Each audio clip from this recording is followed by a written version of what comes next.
Hello everyone, வணக்கம் மக்களே. நான் உங்கள் நஸ்கத்தாரா. இன்னைக்கு நம்ம சேனலில் பார்க்க போகிற ரெசிபி என்னன்னா கபசுர குடிநீர் ரசம். இந்த உலகத்தையே ஆட்டி படைச்சிக்கிட்டு இருக்கு கொரோனா. இதுக்கு எந்த நாடு இன்னும் மருந்து கண்டுபிடிக்கல. நம்ம மக்கள்கள் எல்லாம் ரொம்ப பயந்து போய் இருக்காங்க. ஆனால் நம்ம கவர்மெண்ட் கபசுர குடிநீர்னு ஒன்று இன்ட்ரடியூஸ் பண்ணியிருக்கு.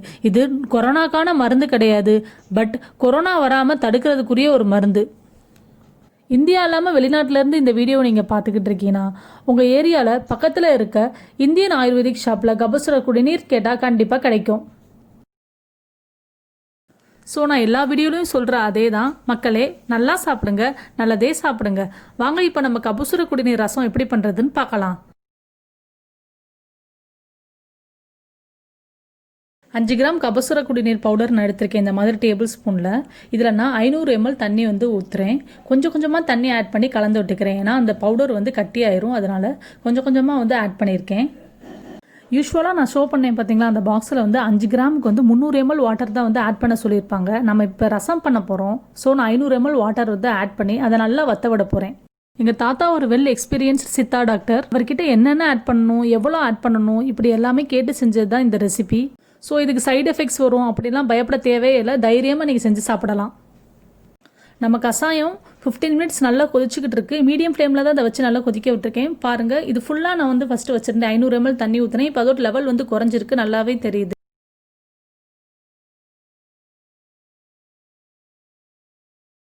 Almost 250 ml வத்திருச்சு. இப்போ நீங்கள் 300 ml தண்ணி எடுத்துட்டிங்கன்னா அது 150 ml நல்லா வத்திரணும். இப்போ இதை இந்த மாதிரி ஃபில்டர் பண்ணி எடுத்துக்கலாம்.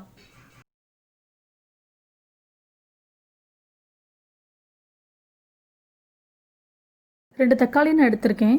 அந்த 2 தக்காளியை கட் பண்ணுவோம். அதில் இருக்க வெள்ளையாக இருக்குது பார்த்தீங்களா, அது எல்லாத்தையும் நம்ம எடுத்துடலாம். எடுத்துகிட்டு சின்ன சின்னதாக கட் பண்ணி வச்சுக்கலாம்.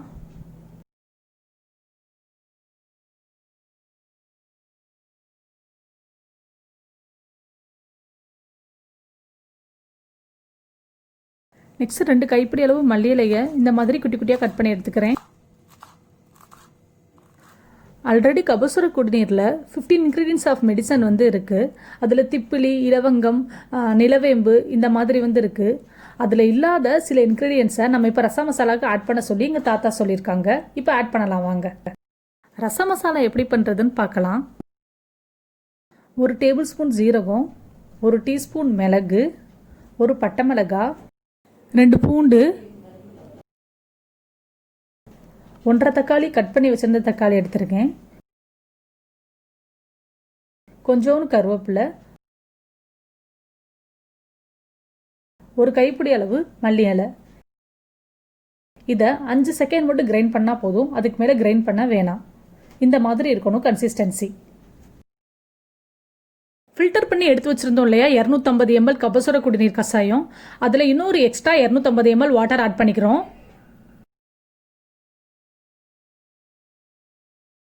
எடுத்து வச்சுருந்த 1/2 தக்காளி ஆட் பண்ணிவிட்டு நெக்ஸ்ட்டு 1 டீஸ்பூன் உப்பு ஆட் பண்ணிடுறோம்.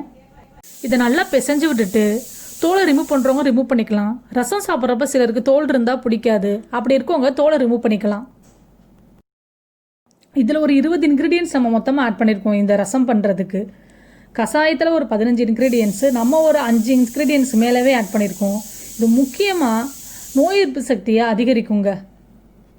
இப்போ நெக்ஸ்ட்டு ஒரு கடாயில் 1 டேபிள் ஸ்பூன் எண்ணெய் விட்டுட்டு அந்த எண்ணெய் காஞ்சதுக்கப்புறம் மீடியம் ஃப்ளேமில் கடுகுளுந்த பருப்பு 1 டீஸ்பூன் ஆட் பண்ணிக்கோங்க. நெக்ஸ்ட்டு கருவேப்பிலை, மீதம் எடுத்து வச்சுருந்த கருவேப்பிலை ஆட் பண்ணிவிட்டு 2 பட்டை மிளகாவை பிச்சு போட்டு ஆட் பண்ணிக்கிறோம். அப்புறம் எடுத்து வச்சுருந்த மசாலா இருக்குல்ல, நம்ம கிரைண்ட் பண்ணி வச்சுருந்தோம் இல்லையா அந்த மசாலாவையும் ஆட் பண்ணிக்கிறோம். நல்லா மிக்ஸ் பண்ணிவிட்டு அந்த பச்சை வாசனை போகிற வரை நல்லா குக் பண்ண விடணும்.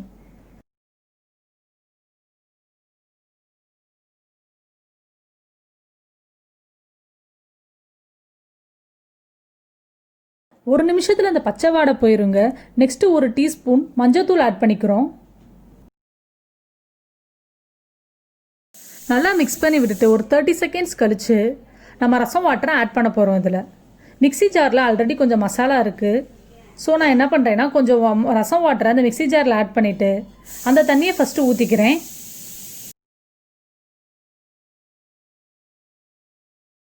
இப்போ ரசம் வாட்டர் உள்ளே ஊற்றியாச்சு. ஊற்றி நல்லா ஒரு மிக்ஸ் பண்ணி விட்டுருவோம். அந்த தண்ணி ஒரு நிமிஷத்தில் கொதிச்சிரும். பாருங்கள், கொதிக்கிறது நல்லா தெரியுது.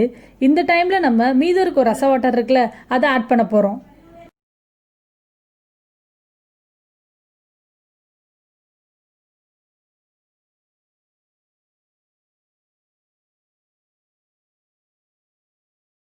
உங்களுக்கு தேவையான அளவு உப்பு ஆட் பண்ணிக்கோங்க. நான் 1 டீஸ்பூன் உப்பு ஆட் பண்ணிக்கிறேன். மொத்தம் 500 ml தண்ணிக்கு 2 டீஸ்பூன் உப்பு ஆட் பண்ணால் போதும். நான் இதில் எலுமிச்சம்பழம், அரை எலுமிச்சம்பழம் ஆட் பண்ண போகிறேன். எதுக்கு இந்த எலுமிச்சம்பழம் ஆட் பண்ணுறோன்னா, புளிப்புக்காக தான் நம்ம எலுமிச்சம்பழம் ஆட் பண்ணுறோம். ஆல்ரெடி நம்ம கசாய பொருள் எல்லாம் சேர்த்துருக்கிறதுனால புளி ஆட் பண்ணக்கூடாது. ஸோ நான் அரை எலுமிச்சம்பழத்தை இந்த மாதிரி ஸ்குவீஸ் பண்ணி விட்டுக்கிறேன். 30 செகண்ட்ஸ் நல்லா கொதிக்க விட்டுரும். நெக்ஸ்ட்டு பெருங்காயம் ஒரு 1/4 டீஸ்பூன் ஆட் பண்ணுறோம். இந்த பெருங்காயம் எதுக்கு ஆட் பண்ணுறோன்னா, நல்லா ஜீரண சக்தி கொடுக்கும் பெருங்காயம். அது மட்டும் இல்லாமல் நம்ம ரசம் நல்லா கமகபன்னு நறுமணமாக இருக்கும். நெக்ஸ்ட்டு ஒரு மிக்ஸ் பண்ணி விட்டுட்டு கொஞ்ச நேரம் கொதிக்க விடலாம். இதை நீங்கள் சாதத்துக்கு போட்டு நல்லா சாப்பிடலாம். உங்களுக்கும் இது ரொம்ப ரொம்ப பிடிக்கும்.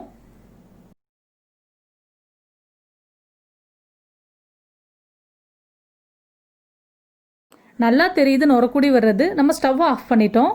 இப்போ இந்த ரசத்தை வேற ஒரு பாத்திரத்தில் ஊற்றி வச்சிடலாம்.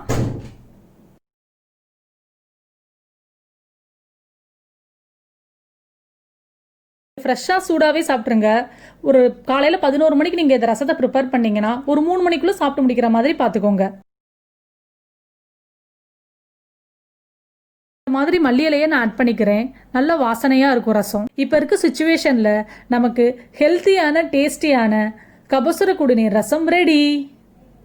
இதை நீங்கள் 3 பேத்துக்கு தாராளமாக சர்வ் பண்ணலாம். இப்போ கபசுர குடிநீர் ரசமாக டேஸ்ட் பண்ணி பார்க்கலாம்.